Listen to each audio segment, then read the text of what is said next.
بسم اللہ الرحمن الرحیم۔ ناظرین، ماہ سفر المظفر ہم تمام کی زندگی میں داخل ہو چکا۔ اس مہینے کی 13 تاریخ اور خاص طور سے یہ پورے مہینے کو عام طور پر لوگوں کا ذہن یہ ہے کہ یہ مہینہ انتہائی منحوس سمجھا جاتا ہے، جو بالکل غلط ہے۔ نبی رحمت صلی اللہ علیہ وآلہ وسلم نے سفر سے متعلق فرمایا کہ سفر کچھ بھی نہیں ہے۔ کچھ بھی نہیں سے مراد زمانے جاہلیت کے اندر لوگوں کا یہی تصور اور خیال و گمان تھا کہ ماہ سفر کے اندر آسمان سے بلائیں، مصیبتیں اور نحوستیں آتی ہیں، تو اسی لیے وہ لوگ ماہ سفر کو منحوس کہتے تھے۔ لیکن نبی رحمت صلی اللہ علیہ وسلم نے جب یہ سنا اور دیکھا تو آپ نے یہ کہا کہ یہ ماہ سفر ولا سفر، سفر کچھ بھی نہیں ہے، اور اس کے اندر کوئی منحوست یا اس کے اندر کوئی افلاسی آسمان سے نہیں اترتی۔ اسی کے ساتھ ساتھ ہمیشہ مسلمانوں کو یہ یاد رکھنا چاہیے کہ اللہ تبارک و تعالی ہمارا مالک ہے۔ وہ ہماری زندگیوں کی بہتری، ہماری زندگیوں کے آنے والے غم، ہماری زندگیوں کے ہر ایک مسئلے کا وہی مالک ہے، اس کے سوا کوئی اور نہیں ہے۔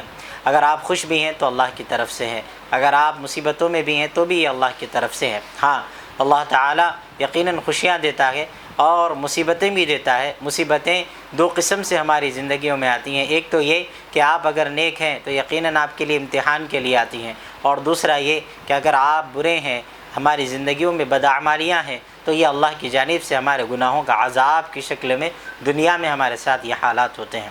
اس لیے اپنے بدعمالیوں کو ماہ سفر سے جوڑ دینا اور یہ کہنا کہ یہ نحوست ہے، یہ بالکل غلط ہے۔ ٹھیک اسی طرح ہمیں اپنے اعمال پر غور کرنے کے بجائے، ہم اپنے اعمال کو دیکھنے کے بجائے، مسلمان کسی جانور، بلی اگر راستہ کاٹ دے تو ہمارا خیال یہ ہو جاتا ہے کہ بھئی یہ منحوست ہو گئی، نحوست ہو گئی، لہٰذا آپ جو بھی کام کریں گے وہ خراب ہو جائے گا۔ اس کے بجائے لوگ یہ بھی کہتے کہ فلاں شخص، فلاں مرد یا فلاں عورت، گھر کی بہو یا گھر کا بیٹا یا گھر کا داماد یا پھر گھر کے بیٹی، یہ نحوست ہو گئی، لہذا اس کی وجہ سے ہمارے ساتھ ایسا ہو رہا۔ خدا کی قسم، زمانہ جاہلیت میں یقیناً عورتوں کو نحوست سمجھا جاتا تھا، لیکن نبی رحمت صلی اللہ علیہ وسلم نے اسلام کے عظیم پیغام سے سمجھایا کہ یقیناً اگر تمہارے گھروں میں بیٹیاں ہوتی ہیں تو یقیناً تمہارے لیے جنت میں داخل ہونے کا بڑا اہم ذریعہ ہے، جس کے ذریعے وہ زمانے جاہلیت کے جاہل لوگوں نے اس بات کو سمجھا اور صحابہ نے سمجھا، اور اس کے بعد بیٹیوں کی قدر، بہنوں کی عزت، ماؤں کا ادب و احترام اور بیویوں کی قدر لوگوں کے دلوں کے اندر بیٹھ گئی۔ تو لہذا عورت کے مقام و مرتبے کو نبی رحمت صلی اللہ علیہ وسلم نے لوگوں کے دلوں میں پیدا کیا۔ اگر ہم اللہ کے رسول کے امتی ہوتے ہوئے اگر ہم آج یہ بات کہیں گے کہ جو ہے فلاں عورت منحوس ہے، اس کی وجہ سے یہ ہو رہا، تو بالکل ہم اللہ کے رسول صلی اللہ علیہ وسلم کے طریقے اور آپ کے اصولوں کے خلاف بات کر رہے ہیں۔ علماء اکرام فرماتے ہیں کہ ماہ سفر کو منحوس کہنا ایک بدعت ہے۔ اللہ تعالی ہم تمام کی اس سے حفاظت فرمائے۔ وہیں پر میرے عزیزوں، ہم تمام کو چاہیے کہ ہم اللہ تعالیٰ کے اوپر کامل یقین رکھیں، اللہ سے توقع بھی، امید بھی اللہ سے ہو، اور پھر توکل بھی اللہ سے ہو۔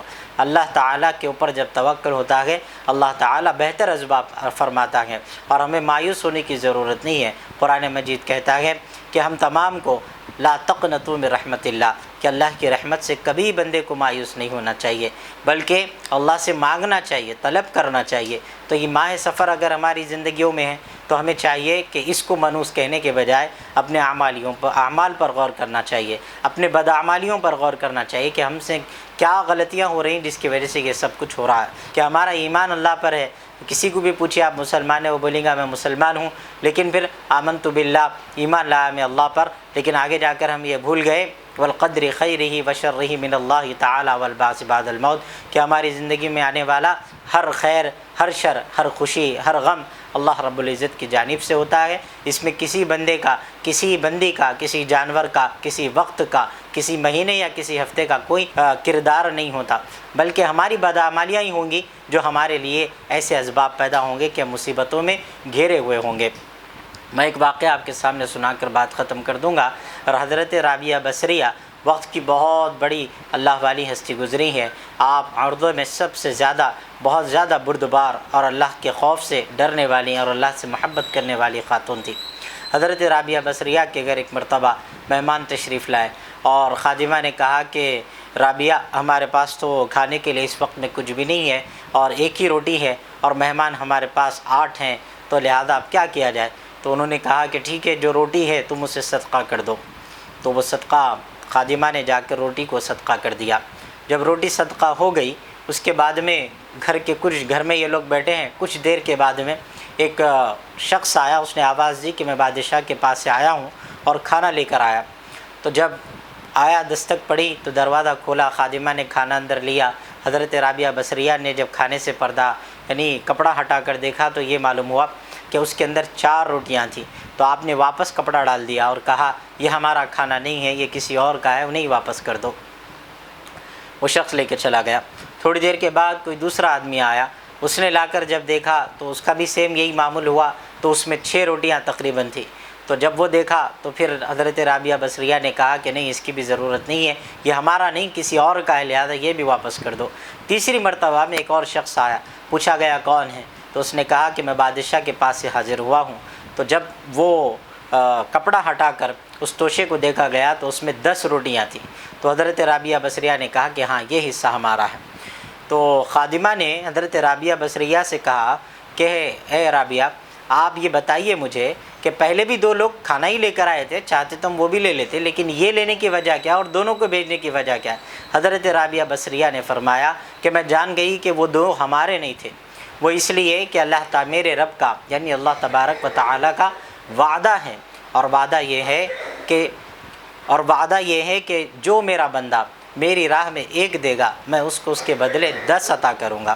تو لہٰذا اللہ رب تبارک و تعالیٰ کی یہ نیک بندی نے 2 طریقے سے ہم کو یہ سبق دیا کہ اللہ کے اوپر اگر یقین ہو تو یہ ہو سکتا ہے، اور ہمارے مصائب جو ٹل سکتے ہیں وہ ہمارے صدقے کے ذریعے سے اور دعاؤں کے ذریعے سے ختم ہو سکتے ہیں۔ لہٰذا یہ ماہ سفر کے اندر ہر قسم کی جو بدعات ہوتی ہیں ان سے محفوظ رہنے کی پوری کوشش کریں۔ اللہ تعالیٰ سے دعا ہے ہم سب کو کہنے سننے سے زیادہ عمل کی توفیق عطا فرمائے۔ السلام علیکم ورحمۃ اللہ وبرکاتہ۔